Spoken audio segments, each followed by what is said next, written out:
देवेंद्र जी, 2024 में जब आप इंडिया टुडे कॉन्क्लेव में आए थे तब चुनाव चल रहा था और उस वक्त एक कैंपेन चल रहा था कि एक अकेला देवेंद्र क्या करेगा।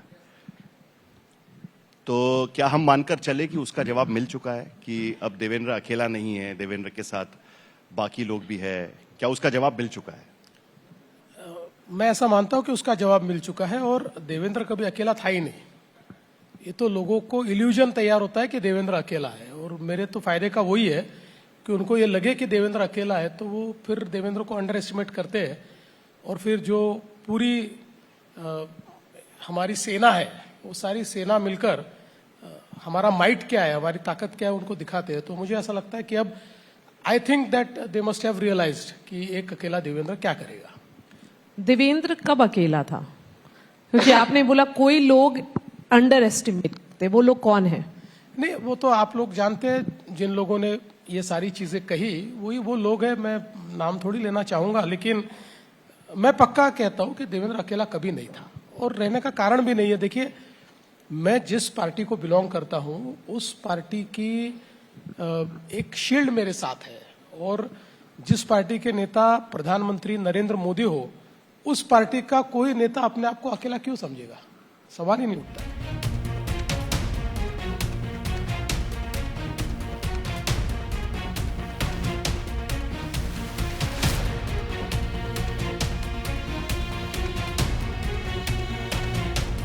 सेवेंटी फिफ्थ ईयर की जो बात हो रही है, उसी प्रेस कॉन्फ्रेंस में आरएसएस चीफ ने ये भी क्लियर कर दिया कि इसके आगे वो काम करते रहेंगे, और शायद उस वक्त जो एज इशू था वो भी सॉर्ट आउट हो गया। तो क्या प्रधानमंत्री नरेंद्र मोदी 2029 या उसके आगे भी भाजपा के चेहरा होंगे? देखिए, मैं ऐसा मानता हूं कि 100% हो गए और होने चाहिए।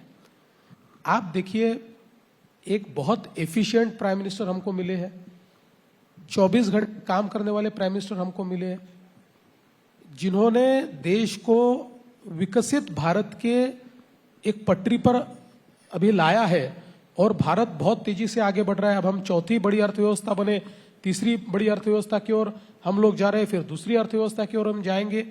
एक बहुत विजनरी प्राइम मिनिस्टर हमको मिला है। और सबसे बड़ी बात यह है, हम एज का विचार कब करते हैं?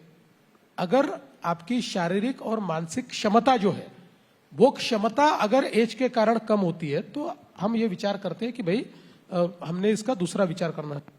हमारे प्रधानमंत्री जी तो शायद हमारी एज के लोगों को भी एक प्रकार से बीट करते हैं अपने कामों से। जिस एफिशिएंसी से वो काम करते हैं, जिस मुझे ऐसा लगता है कि तन्मयता के साथ, तत्परता के साथ वो कार्य करते हैं, तो एज तो मैं नहीं मानता कि उनके लिए कोई नंबर है। उनके लिए जस्ट अ नंबर, उनके लिए कोई।